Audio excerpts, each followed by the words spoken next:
Hello, everybody, and welcome. My name's Arleth, and you're watching World Talks here on TVP World. Democrats won 4 major contests in the United States local elections: a New York City mayoral race, governorships in New Jersey and Virginia, and California's Proposition 50. Exit polls showed voters were motivated by economic concerns and dissatisfaction with the country's direction. Now, the wins span the party's spectrum. Moderates like Mickey Sherrill and Abigail Spanberger won governorships, while progressive Zohran Mamdani defeated Andrew Cuomo in New York. And in California, Prop 50 passed, allowing redistricting ahead of the midterm elections, with many citing opposition to the Trump administration as a key reason. Now joining me to discuss these elections is Tomasz Płudowski, Associate Professor at Vizja University. Hello, Tomasz, and thank you so much for joining us this morning. Thank you.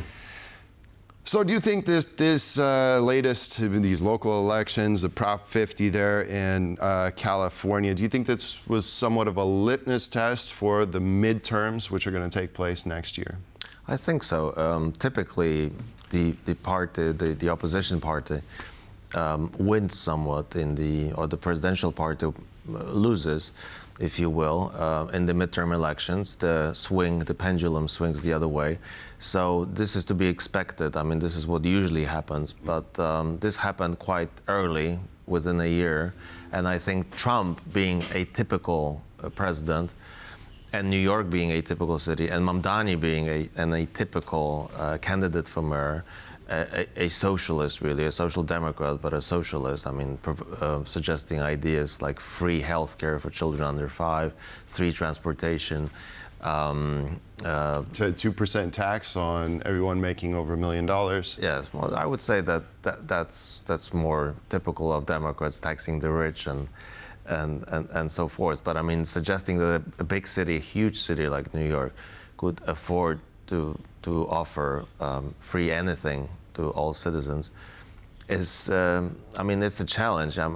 We'll see how it happens, how it goes, how much he manages to fulfill, because it will cost money, and obviously those who are expected to pay, I guess, are the rich ones, and the rich ones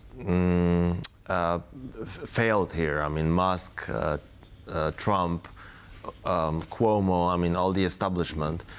And the election, Bloomberg, yes, Bloomberg, Blackman. Definitely. So we're about to see. This is really he's really the voice of the people, and you see a lot of excitement in those and traditional cleavages here between the rich and the poor, those who have an apartment or more, and those who don't, those who use public transportation, and those who have their own cars, and racial divisions between the whites and the colored, so to speak. I don't know if it's a term that we use anymore. People of color? People of color, yes. Yeah. Well, New York City is an interesting place as well, because it's the most unaffordable city in the United States. I mean, the average rent there is $4,500 to $5,000 for, a one-room apartment, if you will. You mentioned that he calls himself a social democrat. I mean, normally this would be a bad word in the United States, especially in politics. This is one of the factors that may be disqualifying for a candidate, yet he has embraced it. Do you think this symbolizes some kind of political shift in the United States, and especially with this younger generation Z, who are very dissatisfied? They say the American dream is unachievable now. Do you think that these types of policies to move towards kind of a more European orientation is what the country is looking for? Yes, I think so. I mean, we've seen this for a couple of years, especially the younger generation, like you said, do not have a problem with the term socialist. It's been a bad word, and we can understand why. I mean, me, myself, growing up in communist Poland, I looked up to the US and Reagan and so on. But I mean, the US was actually atypical for a Western country in painting socialism as almost communism. And there's a clear difference between a lot of European countries, including Sweden and so on, have social democratic policies. And communism is something entirely different. I mean, Mamdani would have to question private ownership to be a communist. And we didn't even have complete communism in communist Poland because farmers could own land. So this is definitely not communism, although it's it's an idea that you can argue about whether the state should provide free anything. But I mean, Europe, we're used to that. We have free, primary, secondary education. We have free healthcare. It's another question whether it's doable and whether it's more successful, more efficient than private one. But definitely, American healthcare system is not anything to go by. It's not something to be. Well, it's actually a paradox. I mean, Americans spend more on public health care than any country in the world.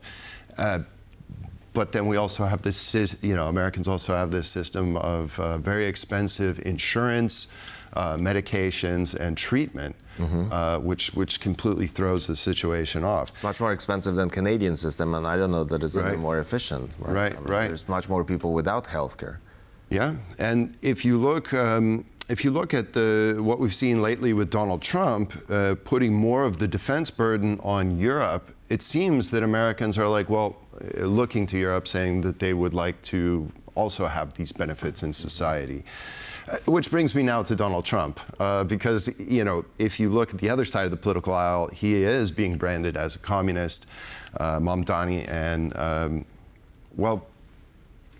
I guess this seems to further the political divide in the United States. Do you think it's possible we're going to see an all-out war between Donald Trump and the mayor of New York City?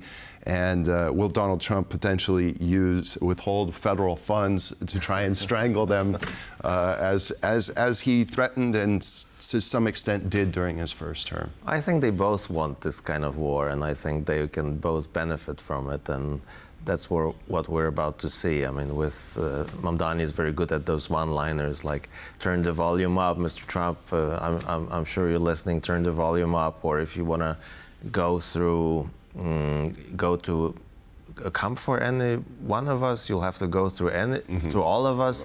Yeah. So I think he's very good at, like Trump. He's very good at using social media, using those one-liners, and getting support. So we'll see more of this direct conflict, and I think both can benefit from it. Definitely Trump can benefit from it, because Mamdani plays into his favorite playbook of portraying Democrats and opponents as radicals.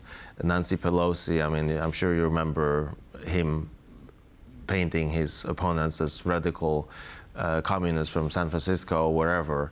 I think he hopes to benefit from it. He has 3 years left, and obviously Mamdani is very young, so the future is ahead of him, although he cannot run for president. He was born in Uganda, and this is the one post in the U.S. where a person born, a non-natural born citizen, as the Constitution says, cannot perform the duty of a president. So he can do anything else. And obviously, he's not mainstream Democratic Party. There's some opposition to him as well. But I think clearly he knows how to play the crowd. You can see that people love him. New Yorkers love him, of all walks of life. And he's a Muslim. He's a socialist. Yet he's not a religious Muslim. I think for example, he supported during this campaign, he supported LGBT people very clearly. He went to gay bars, right? So this is not a typical politician. It's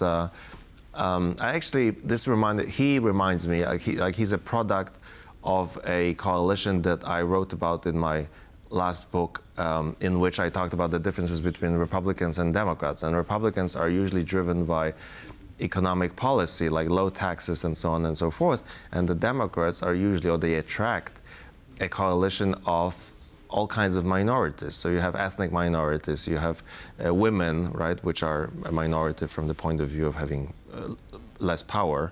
There's more women than men, slightly more, but I mean, they are considered a minority.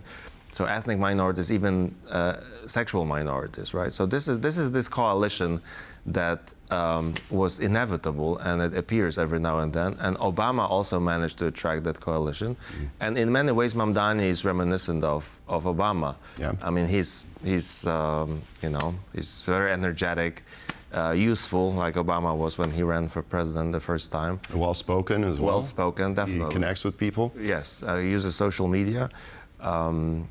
So this is definitely a success story. We'll see what becomes of it. I hope it's not a total mess economically. Exactly. I think that's exactly where we're going to, you know, put the final dot there. Tomasz Płudowski, Associate Professor at Vizja University. Thank you so much for joining us. Appreciate it. And that concludes this edition of World Talks. Thanks for joining us, and stay with us for more here on TVP World.